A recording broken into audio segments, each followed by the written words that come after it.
This is a Jack Kemp Oral History Project interview with former House Speaker Newt Gingrich. We're doing this at Gingrich Productions in Arlington, Virginia. Today is December 13th, 2012, and I'm Morton Kondracki. Thanks so much for doing this. Good to be here. When you think about Jack Kemp, what immediately comes to mind? Boundless energy and optimism. He was a remarkable leader.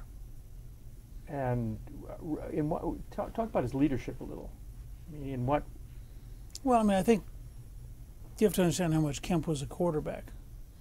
And so he got up every morning ready to go on the field. And when he went on the field, he wanted to throw a pass. And he was determined to score. And he thought on offense all the time. And he also thought as a quarterback his job was to arouse and encourage the team. So if you were part of his team, he wanted to make sure you're out there being excited and moving the ball forward. It was just a deep part of who he was as a person. It's part of also, I think, how he enjoyed life. He's really the closest I've ever come to Theodore Roosevelt, and somebody who just enjoyed life, lived it to the fullest. You know, whether it was playing tennis or it was skiing or it was reading books or making speeches, or he just had endless energy. I was going to ask you about, you said in 1984 that he was the most important Republican since Theodore Roosevelt. I saw that quoted somewhere. Do you remember what the context was? I don't know where we were at the time, but it was, I think, because, you know, Reagan's domestic policy is really Kemp. And Kemp had come the closest to getting us back to being a optimistic, inclusive, pro-growth, pro-opportunity party of anybody, and had done so against enormous resistance. People forget how bitterly the establishment disliked Kemp and disliked what Kemp stood for. Talk about that a little. Well, there are a lot of different factors. I mean, first of all, the Republican Party is historically, you have to understand my bias. I was deeply shaped by Theodore Roosevelt's making the president in 1960, and his description of Theodore White. I'm sorry, Theodore White, and White's description of the idea-oriented wing of the party leaving with Teddy, and after 1916 being rejected by the regulars, who actually kind of liked having a party they controlled, even if it was mindless. And I think that string is still there. I mean, I think there's a huge underlying bias in favor of not knowing very much, not thinking very much, and not doing very much. And so that wing of the party, which believed you ought to get in our line and you'll be promoted over time, you should know your place, that wing of the party found Kemp to be outrageous in every way. He'd been a football quarterback. He hadn't been a lawyer. He hadn't been an accountant. He hadn't been a manager. He was noisy. He was perennially optimistic when they were, in fact, dour and skeptical. He was inclusive where they were exclusive.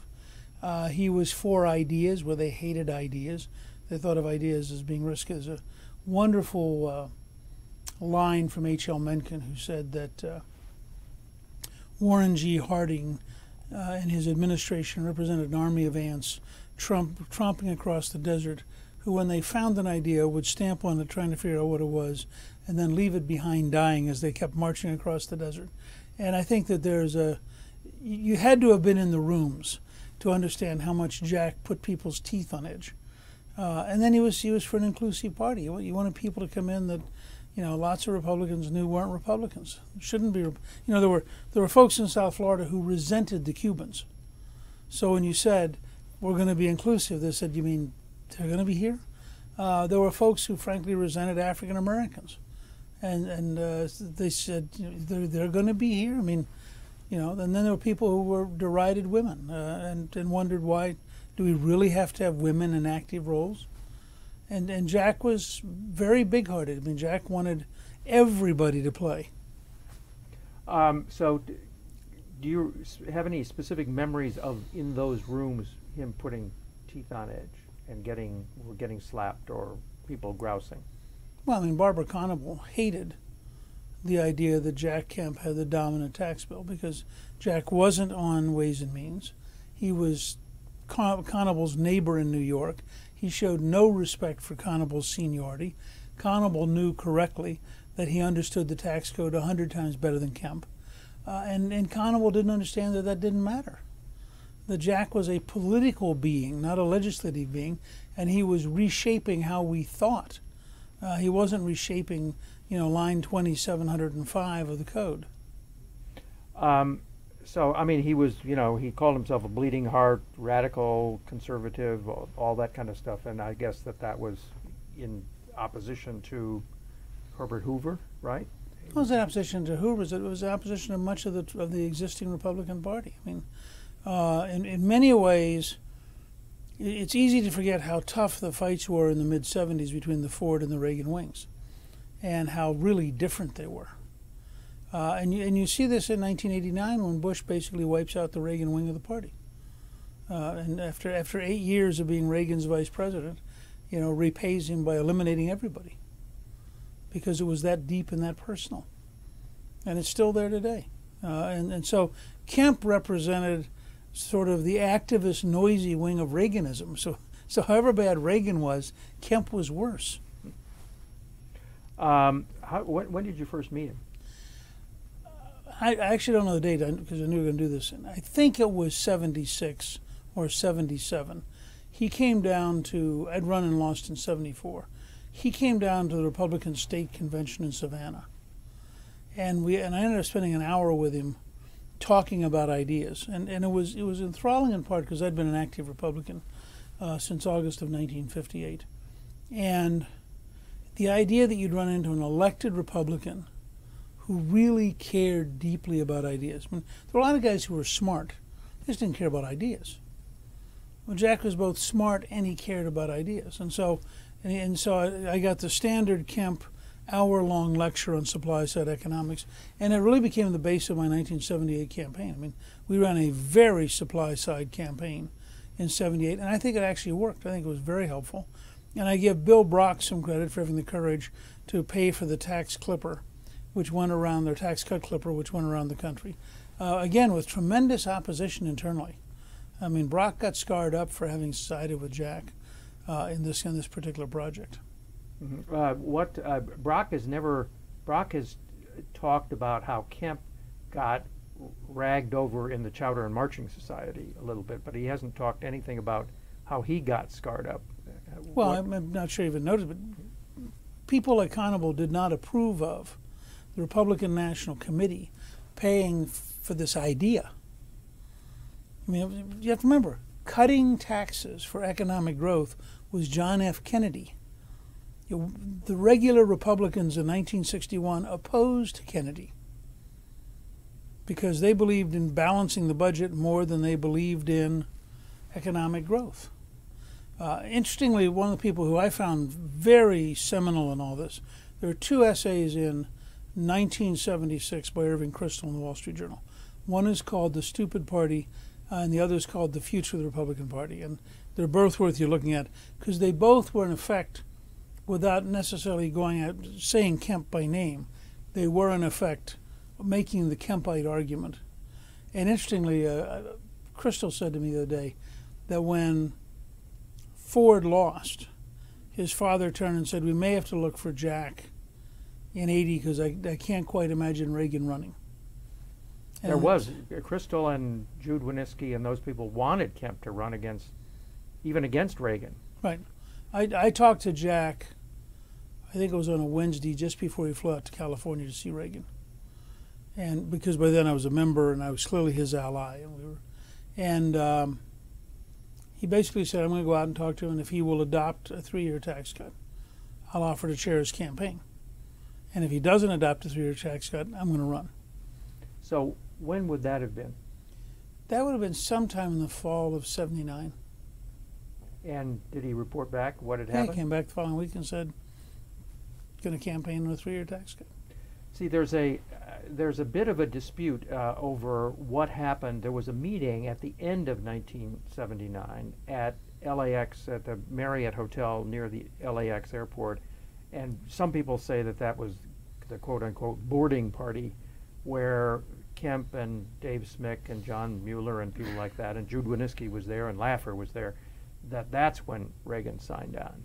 as a supply sider. Well, you'd have to. I mean, it's conceivably it was that late, but I doubt it because Jack was planning to. He had to run in New Hampshire, so I think my sense was I didn't go back and look up any dates. My sense was it was in the earlier in the fall, and it could well be that early in the fall Reagan said, "Yeah, I'm sort of for it," and then they had the meeting in which they explained what sort of for it meant. Mm-hmm. So he's going to fly out there, and he says that if Basically, Reagan he said, "Look, if Reagan's willing to campaign on a 3-year tax cut, I'm going to chair his campaign and help him get elected. And if he won't do that, I'm going to run for president, because we need somebody to represent a growth-oriented, opportunity-oriented Republican Party."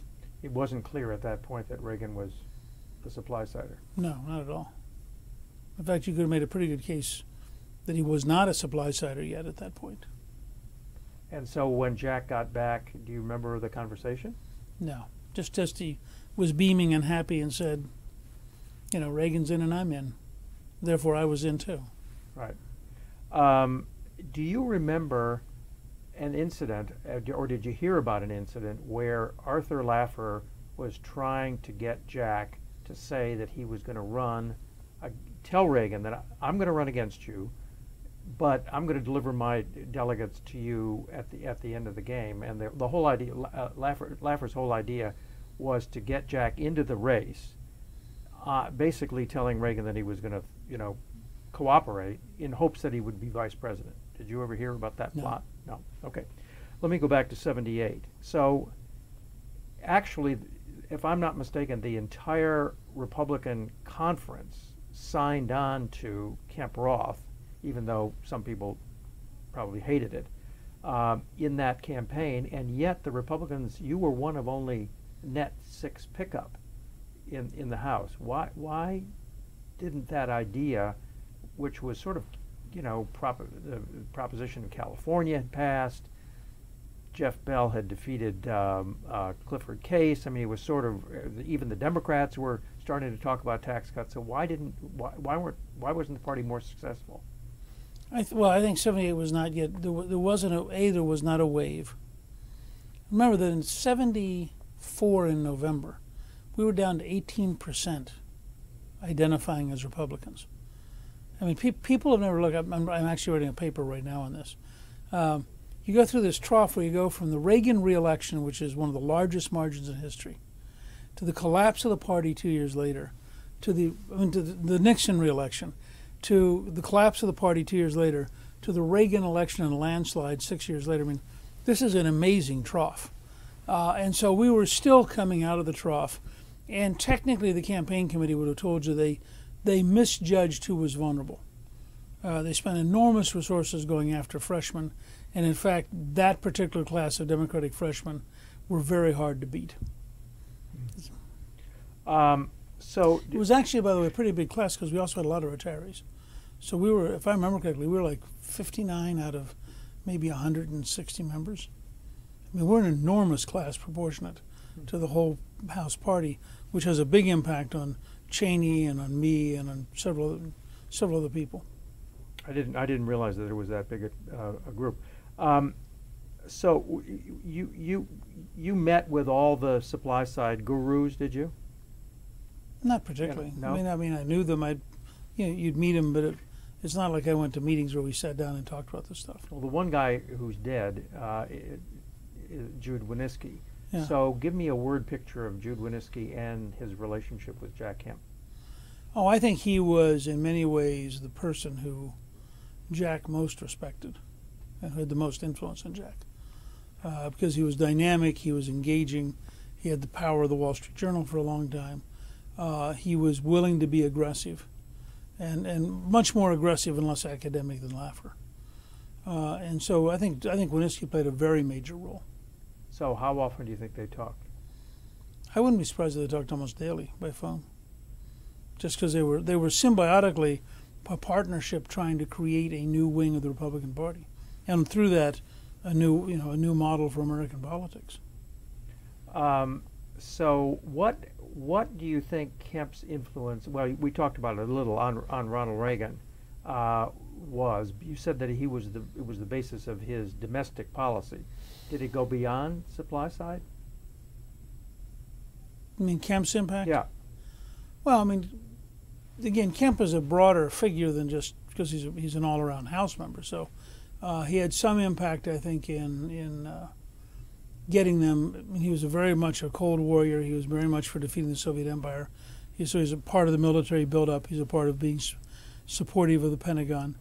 And once he becomes conference chair, I think he has a pretty broad impact on how things are moving in a cheerleader kind of sense. But Jack had very specific ideas, which I don't know that Reagan either particularly picked him up.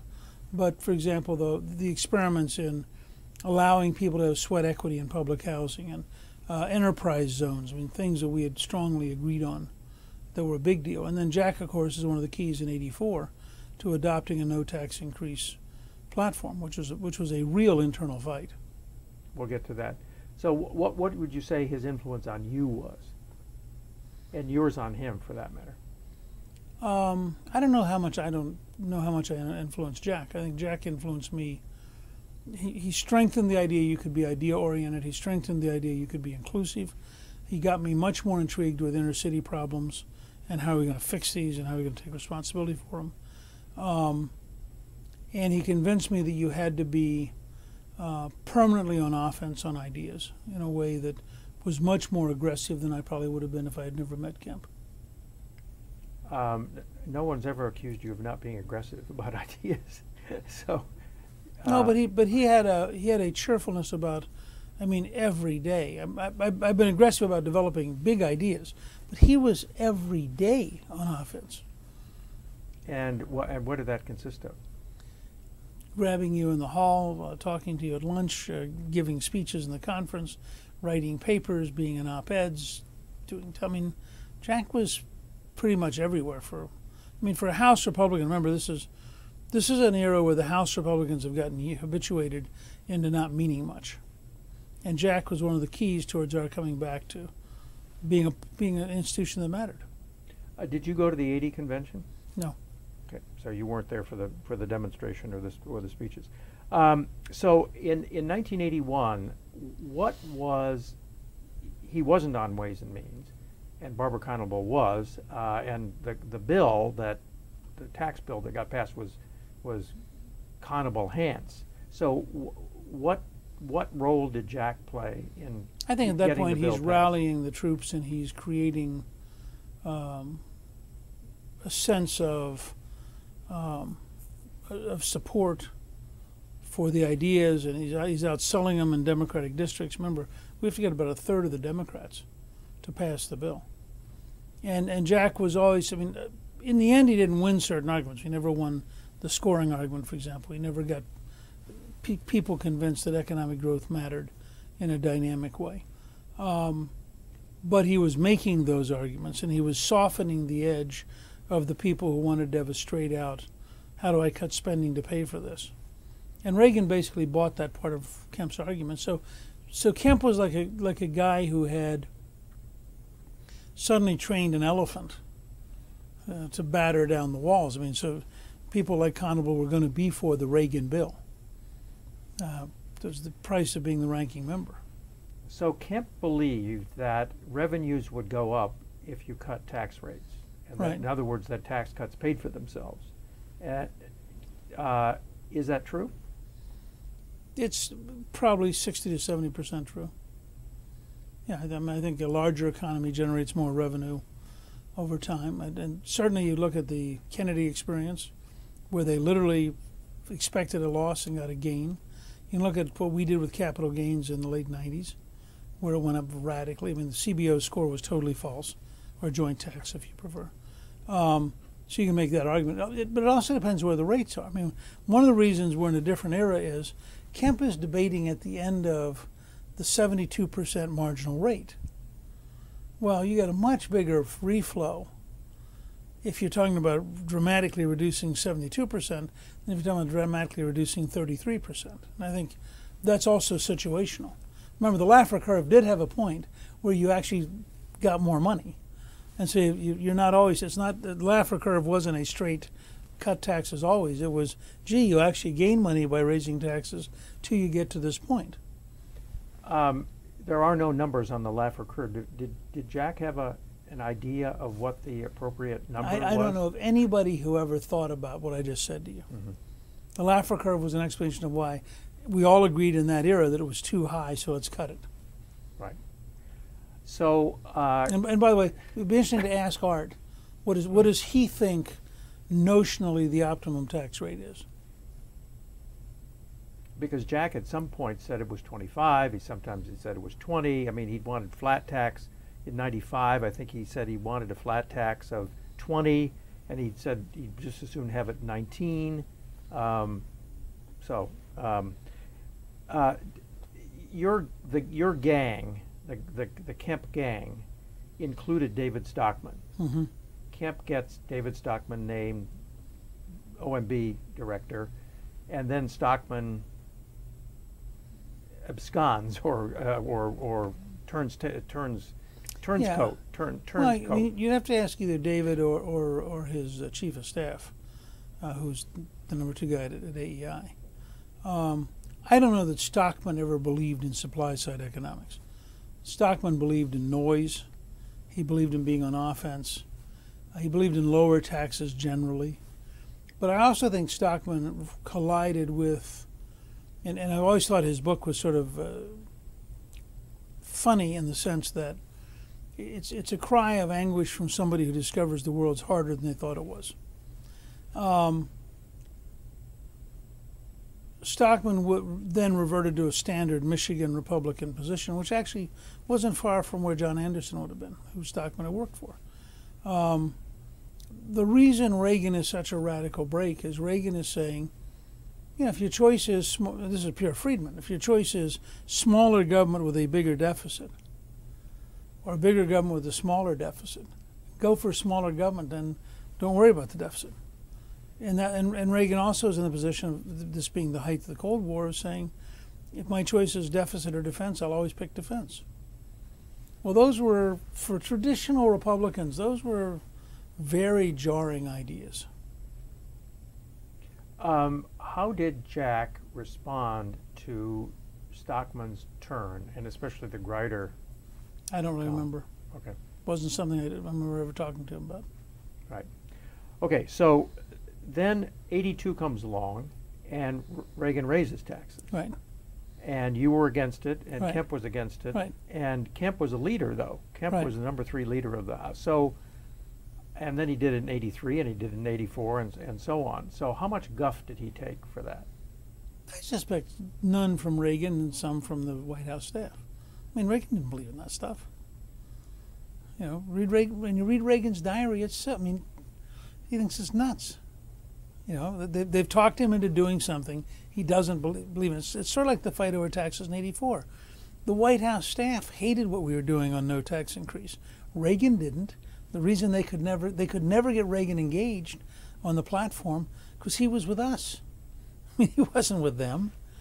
So this is why. And by the way, there's 2 side anecdotes. One, when they put Reagan on TV and the RNC pays for him to speak to the country about the tax increase, which I think is 82, it's the least effective speech in his presidency, because his whole base tuned in and went, "That's weird.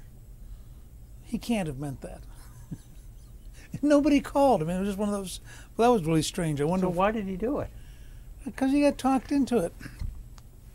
Reagan had been governor. There's one of the great lines is when he says, "The sound you're hearing is concrete breaking." Reagan had been there. Reagan understood these things. Reagan was never, I believe, Reagan was never an absolutist. He was a man of general directions.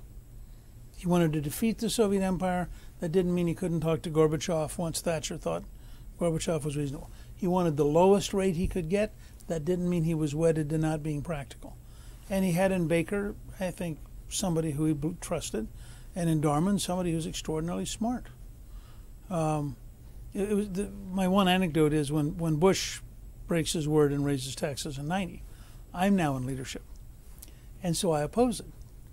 I get one call from Dick Cheney, who says, "I've been asked to give you a call, see where you're at in this." And I said, "Dick, I was just reading your 1982 speech opposing the Reagan tax increase, and I must tell you, it is a marvelous speech. He said, talk to you later. That was the only call. You didn't Well, get a couple of the guys called me, but that was the only one that had any hope of getting anywhere, and he instantly got the joke. Right. So Kemp, though, you think Kemp was an absolutist about Yeah. cutting taxes? Yes. Well, and he also understood something that these guys didn't want to confront, which is the Democrats will spend everything we give them. And I suspect Kemp at one level believed in the Grace Commission model. He believed that there is enough waste, that there are lots of things you could do instead of raising taxes. He also, remember, I mean, 82 is still a very severe recession. So to go back to Buffalo, raising taxes, you have to ask, so what hope are you taking with you? I mean, if the tax cuts, remember, have only barely started working when they begin to try to raise them. And the story, which may be apocryphal, is that Darman and Stockman, the night the bill passed the House, actually sat in the car and talked about how to unwind it. The 81 bill. Yeah. So here you have a situation where Reagan, the full weight of the Reagan tax cuts doesn't come in until 83, 84, and they're already trying to screw it up. And you're Jack Kemp, and you really believe in economic growth, and you really want to go home to Buffalo. This is, I used to tell people that two things you have to remember about Kemp that make him very different from most Republicans is, although he represented the Buffalo suburbs, he thought himself as representing Buffalo. I mean, he thought of himself as much more a blue-collar congressman than he was. But psychologically, he felt that way. And that he had showered with many people of backgrounds who are not normally in the Republican Party. And that until you understood that about him, you didn't realize how really different he was from the normal Republican. Do you think that it was the economic downturns in Buffalo that originally got him into tax policy? Yeah, I think it was really trying to sort out, if we don't believe in socialism, then what do we do to turn this economy around? Again, it's easy to forget, but you start in 73 with the oil shock, a really long decade of pain. I mean, something we're now experimenting with again. And as that wears on for a while, people begin looking around saying, well, this ain't working, so what could we do? And supply side economics did get the country out of it. Yeah. Right? Yeah. I mean, you can argue what the side effects were, but it strikes me that the combination of the military buildup to defeat the Soviets and supply side economics rebuilt the American economy in the 80s, probably beyond the wildest dreams of any of the people who were doing it. I mean, some people argue that there was a Keynesian effect. In other words, that Reagan, between the Reagan and the Democratic Congress and defense buildup and cutting taxes, that it was basically stimulus. That Right. it was. The question you have to test is, and this is the big. First of all, supply side economics is just general economics pre-Keynes. I mean, there's nothing fancy about it. It's just a good title. It's a good sales pitch. What you have to ask is, are you creating incentives that increase the investment in productivity and thereby mop up inflation? Because the downside of Keynesian economics is that you create inflation, because what you're doing is you're maximizing demand, which is chasing too few goods. And Kemp understood this. The other factor, which I think made an even bigger case in the long run for the supply side, was as you grew into a bigger and bigger world market, you had better find incentives for investing in the U.S. because you need to continually upgrade your equipment if you're going to compete with lower price producers. And Kemp sort of intuitively understood that. He didn't understand in any great way, but and he wanted to be in a world market. I mean, he didn't want to be a protectionist. So that meant he had to have a strategy that optimized the continual modernization of productivity in order to keep open the border and keep Buffalo employed. Right. The one thing that he was also pretty absolutist about that he never got anywhere with, and I wonder why, is a dollar as good as gold, or a gold standard. He talked about it all the time, and nobody seemed to listen. Why was that? Well, Not even Reagan. Listen, I had the same problem this year in space. I mean, there are ideas whose time has not come, may not come, or left. Okay, And there's actually a line which I can't quote from Tocqueville where he talks about when the larger populace has engaged in an idea, that even the people who are opposed to it quit fighting it because it gets to be too big. Jack had a relatively simple, and this is an important thing to remember about Kemp, he had a relatively simple case. You will have more money in your wallet, and therefore you'll have a better job, so you'll have a bigger paycheck with even more money in your wallet. Would you like that? Okay, now you can get pretty high 90% understanding of that phrase. Now he's into an explanation of monetary policy, inflation, why gold makes sense. And I remember him doing it in Iowa in '88, and it just didn't make it, despite the best effort of my good friends who are gold bugs, you couldn't get it down to a point where it made sense to a normal person. It strikes me. I just wanted to explore whether you think he was courageous in the times when he opposed Reagan, because after all, he was a leader, and and you've been through this experience, and he opposed him not only on all those tax increases, but also he thought Volcker shouldn't be reappointed as Fed chairman. Well, I think there's just a couple of observations. House members, Senate members, do not serve under presidents. They serve with presidents. They render co-equal judgment. It's really easy to forget that. We're not a parliamentary model. Okay. Kemp had been in a party where people were pretty cheerful on the right, disagreeing with Gerald Ford. He was in a party where people on the left, Packwood, for example, were pretty cheerful about arguing with Ronald Reagan. And I think he's sort of saying, I have the same rights as these other guys do. In addition, Jack thought a lot of his own judgment. And he would have thought he was failing to do his constitutional duty to not render that judgment when he significantly disagreed with the president. And I suspect he felt he was on the president's team enough that the president knew that overall Jack was his friend, even if on this one item, and sometimes the one items could be 5 or 6. But it wasn't in opposition to Reagan. It was focused on a series of specific things that I think he felt comfortable. So I doubt if he ever very much worried about it. Plus, people who would be, I don't quite know how to say this right. I think there are people who come into Congress to actually pursue something they believe in. And I think they measure their career and their lives by the pursuit of what they believe in. They don't measure it by the esteem of people around them for whom, frankly, they don't care. I suspect most of the people who would be the most hostile to Kemp, Jack didn't care about. He would have said, why would I pay attention to those are the guys who would keep us a minority forever? And I think that was a piece of this. Did he care as much as you cared about winning control of the House? Well, I think he cared about winning control of the country.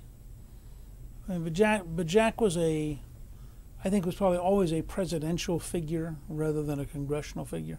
He was always trying to figure out the larger story, the larger campaign. I don't think Jack, although he campaigned a lot, I don't think Jack spent much time trying to figure out how to get a Republican majority, or thought of that as his assignment. Remember also that as you can remember from your own experience, prior to late Tuesday night, 1994, there was no one who thought we'd get a majority. So why would Kemp have invested himself in the impossible? He could imagine reshaping national policy. He couldn't imagine electing a Republican House. Tell me what you remember about the 1986 tax reform. Well, let me tell you one story about Kemp from a different angle. Early on, until he was killed by the Reagan people, the Tidewater was a conference of ideas, which had grown out of something Packwood had actually done in Oregon. And I will never forget, so this must have been because the Reagan people killed it pretty quickly once they were in charge. This is probably the spring of 1980.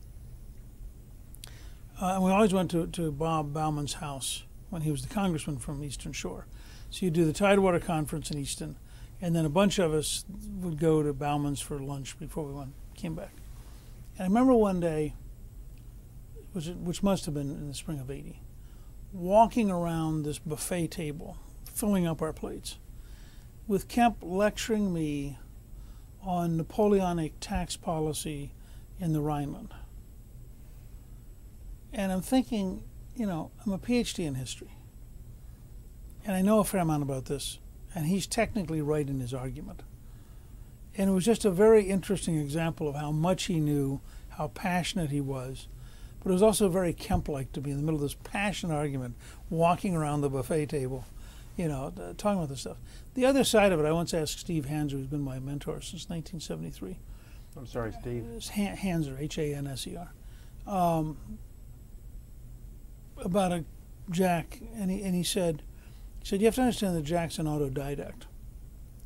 And the great challenge with autodidacts is what they really know, they know really well. But they don't know what they don't know. And so they actually assert their ignorance with the same intensity as their knowledge. And I think some of the things you'd see where Jack would go off cliffs would be that kind of behavior. Where would he go off cliff? Well, the gold standard's a good example. I mean, the gold standard would have been a crusade comparable to supply-side economics. It wasn't something you could do in passing. It wasn't something you could do occasionally. I mean, to have actually tried to drive that into the national consciousness would have been an enormous undertaking. What's the difference between an autodidact and an intellectual, or is there one? Well, I think the large difference is between an autodidact and a professionally trained person. The number one characteristic of a professionally trained person is you understand how much it takes to learn, and you know how little you've learned. So you have enormous respect for the ignorance that's around you, which is yours. If you're an autodidact, you know how easy it is to learn, because you learned a lot, and you know a lot. He did spend a lot of time learning. He was an enormously intelligent person, and he loved learning, and he had passion for it. In that sense, probably the person he most resembled was Clinton. They both have this ability to absorb information. That's pretty remarkable. And he legendarily he reads all the time. Do you think he remembered what he read? Yeah, I think he had He read deeply. He had a very good memory. He read very deeply about things he cared about. He knew a great deal about things he cared about. And I think you'd have to say that he had a rapacious desire for knowledge. Let me go back to the timeline here. So, what do you remember about the '86 tax reform? Because it started with Kemp Kasten and Bradley Gephardt and. Well, I mean, as I remember, I ended up voting against it, and I think it was largely because of the way they got sucked into a fundamental mistake of trying to do a revenue-neutral tax cut, which meant that they had to create ironically, they had to create the recession in real estate, which I think substantially weakened the Bush administration. And so I was very dubious. It actually made running in '88 harder, because you suddenly had this whole wave of people who had made 20-year investments and suddenly been told all the ground rules were changed, which I thought was really bad tax policy. But I don't remember where Jack was on this thing, but I remember that he saved it. Huh? He saved it. At the end of '85, Rostenkowski produced a bill which did not cut the personal exemption in half the way all the Republicans wanted it, and there was a huge rebellion against. I mean, it was Reagan. Reagan wanted the tax reform, and the House Republicans all voted down the rule, and then Kemp brought Reagan up to the Hill. Do you remember this? Yes. And Reagan promises that he'll veto the bill if it comes out of the Senate in a bad way, and so Kemp sort of saved the day. But did you still voted against it even after Reagan? I think so. But as I remember, Reagan actually comes directly from seeing the survivors of the 101st Airborne airplane crash, which had crashed coming back from the Middle East and killing pretty substantial number of people, and Reagan had been at Fort Campbell. And so it was a very emotional afternoon. If this is the date that, I know on, I can't remember if it was on Final Passage or on getting it through the House the first time, but there was a moment that was where you just had this sense of the burden Reagan was carrying and the desire to help him if you could at all. Was the real estate downturn that resulted from the tax reform just a mistake, an oversight, or was it No, they inherent in knew the bill? they knew what happened. It was inherent in the bill. Okay. So what you organized the Conservative Opportunity Society beginning in '83, is that right? That's right. And what was Jack's relationship to COS? I think it's fair to say that Jack and Trent, and to a slightly lesser extent Cheney, all three were kind of sponsors. They were too big to be involved, and they were too much part of the establishment to be involved, but they encouraged it, they supported it, they were positive about the people who were engaged in it. They protected us from the establishment. I mean, your group was his group, right? Right. Vin and Connie Mack and that. Yeah, Duncan Hunter, Bob Walker. Yeah, we would have been the people who would have bonded emotionally with Jack. Jack supposedly felt uncomfortable, though, being as confrontative as you were. Oh, sure, yeah. So did he talk to you about that? On occasion, but I mean, never in a sense of asking me not to do something. But I mean, Jack came out of a background where we're all going to have arguments, but we're really all friends. It really mattered a lot to Jack. We're really all friends. Even with your opponents? Even with your opponents. And so it's really important that we can find a way to do this that's positive. So I've asked other people this. Here you got a guy who grew up in the most violent contact sport in the country, except maybe for boxing, and and he's very highly competitive, and yet he doesn't hit. Did you get Bennett to talk about this? Actually, Bennett. Bennett said that he was constitutionally incapable of it. No. Bennett one time had the best line I'd ever heard about this. We're somewhere talking in the late 80s, early 90s, and Bennett says to this audience, he says, I was a tackle. Kemp was a quarterback. You're a tackle, you're on the line, you get muddy, you get bloody, you get beat up, you beat up the other guy. It's a really long afternoon. You're the quarterback. You go in a huddle with your friends. You get to call things. You dance around the backfield. You throw a touchdown pass. Game's over. This one guy is really dirty and bloody. This other guy is really clean, and he scored all the points. Which guy do you think the cheerleader runs up to? And I think he caught a very large part of Kemp. I mean, Kemp, Kemp was a great competitor. He was not a great opponent. It's a really big difference. Kemp played football to some extent a little bit closer to playing tennis. So you had a completely different attitude. I mean, you were there for combat with Wright and. My dad spent 27 years as an infantryman. I agreed with Mao. Politics is war without blood. War is politics with blood. Yep. And Kemp. Did you ever discuss that fail. with Kemp? Did you ever? No, it wasn't worth the effort. Mm-hmm. I mean, Jack was tremendous at being Jack Kemp, but he wasn't going to change. I mean, his lack of, you'd be asking him to do something, paraphrasing Bennett in a sense, but you'd be asking him to do something so outside his experience and his realm of behavior. And it was as long as he didn't get in my way, I didn't care. I didn't need for Jack to, there's a great story that my mind just went blank. The former quarterback for Georgia and for Minnesota. It'll come to me in a second. Anyway, he tells this wonderful story about the coach Bud Grant calls this play, and he pitches out the ball, and then his job is to take out the tackle, who's huge. And so he throws himself on the ground, and to his amazement, the tackle falls over him. And the guy breaks through, runs 45 yards. And he spends all day Monday thinking, this is going to be great. We're going to get to the game film.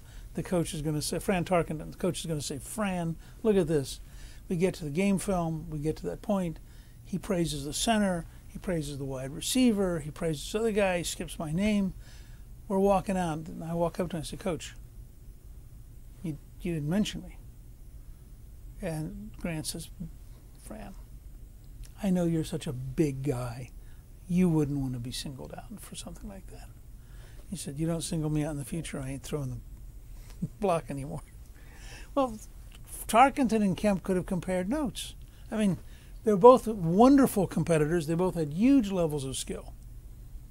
But, you know, I'd grown up in high school playing tackle and fullback. I mean, it's a very different business.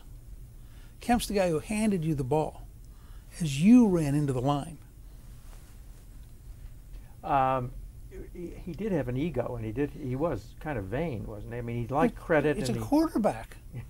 I mean, it goes with the trade. Is you show me a quarterback who isn't proud of what he does and doesn't have a big ego, and doesn't want, again, look at me, to quote Laurence Olivier.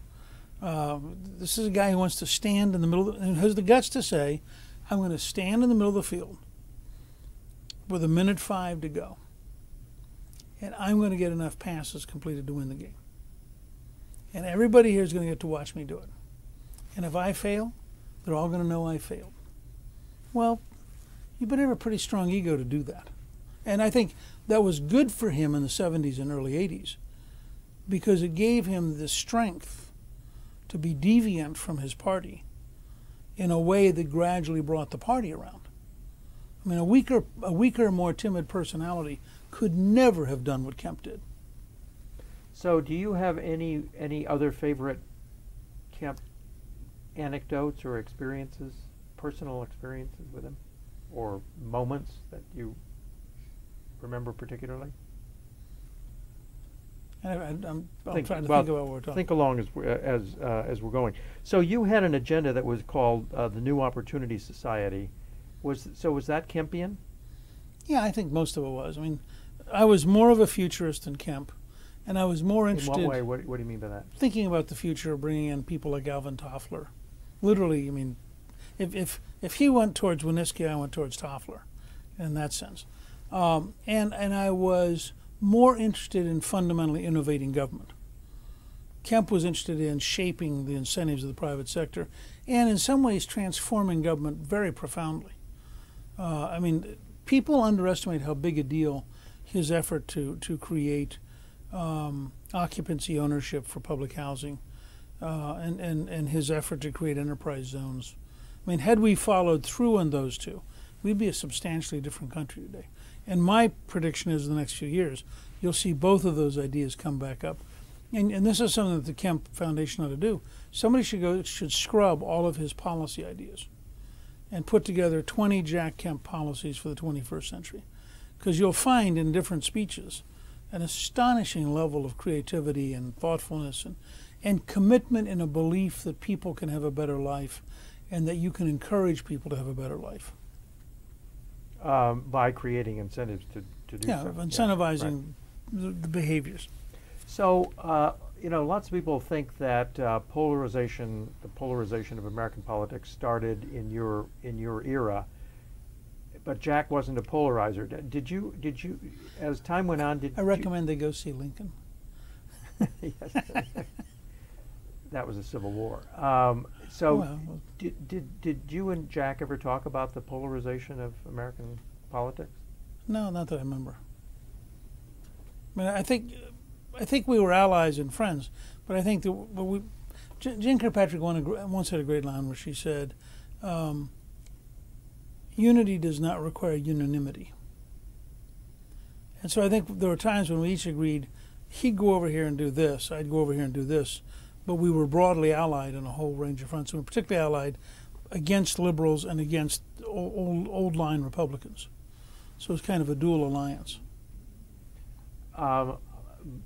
Wouldn't you say that you were lined up against liberals and he was lined up against liberalism? That might be idea. a better way to say it, because he was perennially trying to engage people like Bill Gray when he was the Democratic whip, and an African American from Philadelphia. And part of what would happen, of course, is Gray would almost be helpful, and then the Public Housing Union would call him and say, you know, do you really want a primary opponent? Do you want to spend 6 months of your life getting reelected? And Gray would say, Jack, it's an interesting idea. Yeah. What about Wright and O'Neill? What was his relationship to them? I think my sense would be that he got along with O'Neill fine, and he probably got along with Wright adequately. Wright was a much harder and more partisan person. I don't remember Jack ever coming to me, and of course he's in the process of leaving as I'm beginning to take on Wright. So I don't know that he would have been part of that. And he was also starting in 86, 87, he's moving towards running for president, and he's moving away from worrying about the House. And so he wouldn't have been engaged. I mean, Wright moved the House towards a much more partisan environment. And I think that Coelho did it initially by stealing the seat in Indiana in 85. And then Wright's whole method of running the place was pretty aggressively partisan. But by that stage, Jack had sort of checked out of the House and was a national figure doing national things. And my relationship with him at that point was to help him his presidential campaign and, you know, stuff like that. Well, let's talk about that. So what was your role in the 88 campaign? I think I was a surrogate. I went to Iowa a couple of times. In fact, my first trips to Iowa, I think, were for Jack Kemp. But it wasn't something where, I mean, he was over there doing that. I went to New Hampshire for him. And I gave him money personally, but it wasn't beyond that.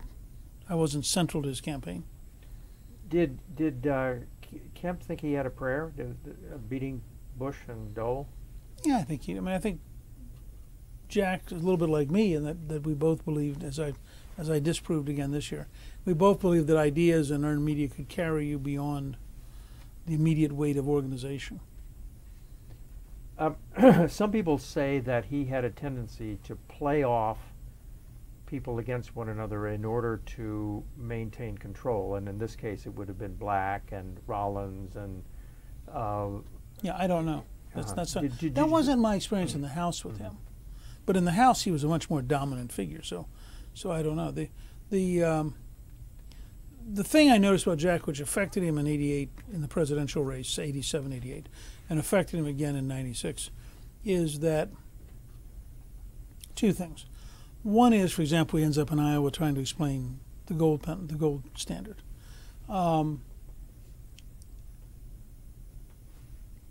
It doesn't make any sense to people. I mean, there are limits to how far. I mean, if I couldn't sell a lunar colony, I guarantee he couldn't sell the gold standard.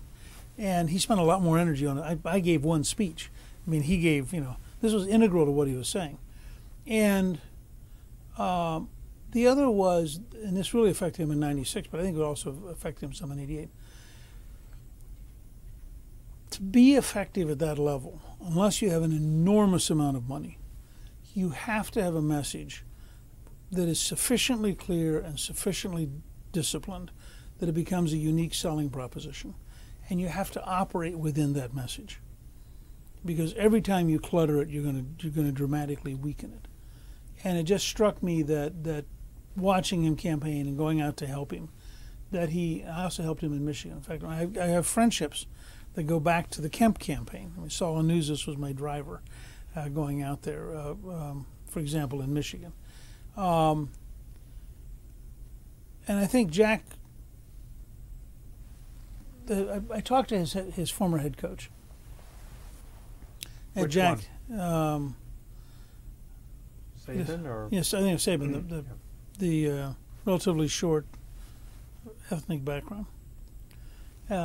During Jack's kickoff, because I was with him before the kickoff in Buffalo and then here and all that stuff. And I said to Saban, who I'd never really met before, I said, so how did you manage Kemp? And he said, I'll tell you. So we had a game that really mattered. I wanted him to run the ball. Goes out, and he throws the ball. And it's not working. and I want him to run the ball. He doesn't want to run the ball. We come in at halftime. I said, Jackie, come here. And he comes over. I push him into a locker, and I close the door. And he's yelling, Coach, Coach, let me out. And I said, Jackie, are you going to run the goddamn ball or not? He said, that is how you manage Jack Kemp. Well, I don't think he had it in him to go through a disciplined implementation. I think he got bored. And I think he was a natural rollout passer. And so he wanted to do something interesting. And I think that was a real challenge when he got to that level. It wasn't a challenge earlier, because earlier being interesting beat being boring. But when you're at the presidential level, a certain level of disciplined, routine repetition becomes really important. Do you think he really wanted to be president? I have no idea. I assume he did. I mean, he had an ego large enough to believe he could be president. He had seen presidents. You know, he knew Nixon. He knew Ford. He knew Carter. You know, and he knew Bush and Dole. So if you say, gee, Reagan was a different commodity. Eisenhower would have been a different commodity. If you knew those guys, you'd think, why not? You were at the '88 convention? Mm-hmm. Were you there when the talk about his being Veep, as opposed to Quayle, was going on? Yeah, but I don't remember any details. Okay. You weren't in the suite or No. anything when he got the message. Okay. So he gets offered HUD. By the way, it strikes me as wildly implausible that George H.W. Bush would ever have picked Kemp. Because? Kemp talked too much. Kemp represented the Reagan wing of the party. Kemp was, in fact, uncontrollable. You know, those are not the virtues of the Bushes. Right, which is orderly. Yes. Orderly, loyalty, boredom. Okay. Calm, methodical execution. Right. So he gets offered HUD. Did you have any? Did he ask your advice about taking HUD? No. Okay. And in some ways it was a good gamble. Because, and I think even in George H.W. Bush's part, it was a good gamble. I mean, you're giving a guy a shot at an area Republicans normally don't do much in, to take a bunch of his own ideas and go out and see if he can get them to work. And I think Jack saw it that way. I think HUD was a much bigger management problem for him than he thought it would be, and tested things he didn't have strength at. And I think that was a huge part of the challenge he had at HUD, is that it's a nightmare if you're a good manager, and almost no one is. And so HUD's a very badly run agency as a general rule. And I think that mired Jack down a lot. But I think, on the other hand, he came closer to breakthrough on both including African Americans and developing interesting new policies to help the poor than anybody else has. So what do you think his successes and failures were there? I think they began implementing some programs that involved real experimentation and real empowerment. I think, on the other hand, there were some very significant, as I remember it, significant management breakdowns that were embarrassing and that didn't affect Jack directly, except that he was secretary, so he had to bear responsibility. This is the period when the Amigos get going, Yeah. right? And which restaurant was it exactly that you? There's a Mexican restaurant over on the Massachusetts side, which I don't think exists anymore. Mm-hmm. And we You would don't meet- remember the name of it? No. Because nobody seems to No. remember what the name of it was. No, sorry. Okay. So how often would you meet? I would guess every 6 or 8 weeks. And you had Connie Mack, Kemp, Walker, Weber, and myself was sort of the core group. And Vin Weber. Vin Weber. Yeah. So did you talk mainly about what his stuff was or your stuff was? Was it a? I think it was a genuine mix. But again, you get sucked up into the larger political issues of where are we going, what are we doing, what's happening. So did he talk about his frustrations with the Bush White House? Not that I remember as being a major. Darman, Baker, Sununu. No. Not that I remember being a major thing. And so what about your activities. I mean, this is the time when you're becoming whip and you're challenging Bob Michael and all of that. So did he have advice for you on that? No. Because? I don't think Jack thought like a legislative politician. I don't think that was... Jack thought about big, expansive ideas and about constant innovation. And that's what attracted him, that's what got him excited, and that's what he was good at. So when Bush broke his no new taxes pledge, there was some press speculation or talk that people were urging him to challenge Bush, which he probably was never going to do and didn't do. But did you know anything about that? Did you do it? No. Uh-huh. I mean, it might have been some columnists or something. It would never have struck me that it was plausible. I mean, I'm enough of an institutionalist that trying to take on an incumbent president, unless you have dramatically bigger problems, is just hopeless. It's one of those suicide missions. So, did you ever have any fundamental disagreements with him? I don't remember where Jack was on South Africa. And Walker and Weber and I played a key role in getting Ron Dellum's bill through and really unhinging the Reagan administration on South Africa. And that was part of a very conscious commitment to freedom across the whole planet. And I don't know where, I just honestly don't remember. We concocted it and did it on our own, so I have no idea where Jack would have been on that, but my sense is he'd have been more of a Cold Warrior, be very cautious, you know. He took no end of heat from Novak over wavering on the issue. He voted for the bill and then voted with Reagan on the override. And then I think it came up again and he voted with you all, if I remember correctly. I mean, we represented his long-term natural biases, but he was a very strong Cold Warrior. And then there's a great meeting. I'd been very active in developing the Military Reform Caucus with Cheney and Nunn and Tribble and Gary Hart and Bill Whitehurst, and starting in '81, on the grounds we were all for the Reagan buildup, but by the way, if you're going to spend that much money, you ought to really overhaul the building. And the liberation of Grenada had been so incompetent that it really undermined the military's ability to defend not reforming. And we had two very senior retired military, Davy Jones had been one of the Joint Chiefs and Shai Meyer had been Chief of Staff of the Army, who were willing to actively testify that we needed jointness, which nowadays everybody takes for granted. So I was the third person to testify at the Goldwater-Nichols bill after Jones and Meyer. And we get down to a point where it gets through the House, gets through the Senate, comes out of conference, we're ready for the big vote. Reagan's opposed, Weinberger's opposed, every current serving senior military is opposed. Kemp's opposed, because he represents that wing. And we had a meeting in Lott's office. What year? This would have been '86. Lott was the whip. So we had a meeting in the Capitol in Lott's office. Goldwater comes over, he had a cane at that time, he was limping. And we're sitting there. And Jack is explaining, you know, he's with Weinberger and not going to undermine the military. And finally, there's this great moment where Barry leans forward and he taps Kemp on the knee. He says, "Jack, the fucking system doesn't work." And Kemp just stares at him. He doesn't know what to say. He doesn't have any answers.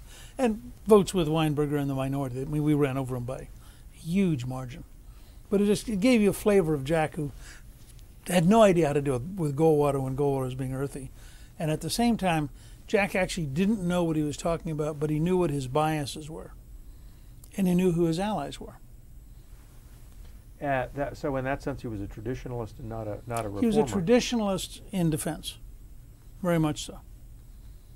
He was a kind of a reformer as the ranking Republican on foreign ops. Mm-hmm. I mean, he was against World Bank appropriations and thought the World Bank was doing. But that gets you back in economics. Yeah. Where Jack had real knowledge and had a particular value system that made it pretty easy to critique the IMF and the World Bank. He didn't have the same level of information in the Pentagon. I don't think he tried to form independent judgment. I think he tried to stick pretty close to the President and the Secretary of Defense. So did you have any other disagreements with him that you can think of? I don't remember offhand, but I'd have to think about it for a while. I mean, I'm sure there were occasions. So, at when he was at Empower America, did he get involved in your activities in the House at all? I don't know if he did personally. I know like Empower America did. So whether that was Jack or Gene or Bill, I don't remember. And what about the '94 campaign? I don't remember him playing a significant role in '94. Contract with America? Yeah, no. So I read somewhere at that point, I think Jack was making speeches and earning a living and having a pretty good time, and I think he was not directly engaged with us in trying to change the House. I read somewhere that there were two items in the Contract of America that he was at odds with you about. One was the balanced budget for sure. Yeah. So what was his attitude toward balanced budgets? And well, he didn't like them because he thought they led to tax increases. And they were violative of his idea that, in effect, you could cut taxes as a down payment on future growth. And he was not one of the starve the beast tax cutters. In other words, that if you cut taxes enough, they won't have enough money to pay for things. No, and it's just, to some extent, he was a forerunner of George W. Bush's big government conservatism. I mean, Dick Darman does write in his book that the two conservatives in the cabinet, Bennett and Kemp, are the ones who are always asking for money. Yeah, that wouldn't surprise me. Yeah. So they're probably also the two most activist guys in the cabinet. Right. So do you remember any Empower America influence on policy during your time? No, except to the degree that we would have shaped with them, for example, the capital gains tax cut. We would work with both them and with Heritage on that sort of thing. Since the Amigos were meeting, and did he talk to you about how to deal with Clinton? Did he have any particular attitude toward Clinton? Okay. And the government shutdown and all of that stuff? No, I don't remember him ever intervening. Okay. So when the Monica Lewinsky thing happened, did he have any particular attitudes on that? No. So Bennett says that he and Kemp went to Joe Lieberman and tried to talk Joe Lieberman into going down to the White House and getting Clinton to resign. Do you have any recollection of that, or no. Did he? I wouldn't have been involved in that. Yeah, or impeachment, or the '96 campaign, or '98 campaign. I mean, when you sort of ran against Clinton on the Lewinsky issue. Nothing? No. He didn't do anything. Okay. So, in 1995, he decides he's not going to run for president. Did you encourage him to run for president? Did you hope he would run for president again in '96? No. Actually, it was interesting. Jack, I think, ends up supporting Forbes. Yes. You thought you were flabbergasted, you said. Yeah, I mean, just didn't. It's a little bit like suggesting that he run against Bush in '92. I mean, Forbes did not strike me as a guy who had much of a chance of getting there. And in fact, I did have one conversation where I tried to get him to get Forbes out of the race, and he was not willing to do so. But we had probably in some ways changed roles a little bit in that by late '95, I'm an institutionalist. And I really think that our only two practical nominees are Lamar Alexander and Dole. And who were you for? I was not for anybody, but functionally probably for Dole. But I've known Lamar for years, and I like him a lot. So I wasn't endorsing anybody, but there was Dole had been very good to us as the Senate leader, and we had tried to be helpful to him in return. Even though he was the tax collector of the welfare state. Yeah, that was one of the funniest moments was when I did that, and then he promptly replaces Howard Baker. And I remember I was somewhere, and I get this phone call from some reporter who says, "So, how do you feel about the tax collector of the welfare state becoming the Senate leader?" And I thought, oh, this is just going to be a long day. Well, what was Jack's attitude toward Dole? I mean, because I think probably that he was the tax collector of the welfare state. I mean, I think Jack may have been as surprised as anybody when they approached him about being the vice presidential nominee. Were you? Yeah, I was happy because I liked Kemp, and I thought he would bring energy and excitement to a ticket that needed energy and excitement. And I do think for a brief period he did. It was almost a little bit of the Sarah Palin effect. You have this initial burst of optimism and enthusiasm, and in that sense, it was a reasonable gamble. And what memories do you have of the debate with Gore? I was in New York doing something, and I saw the most painful debate I've ever watched. Because I love Jack, and he's a good friend, and I really thought he so totally underperformed that he did an enormous disservice to his own legacy. And why do you think he underperformed? I suspect he didn't practice, he didn't pay attention, and he thought he could go out and wing it. Is that in character? Yeah, pretty much.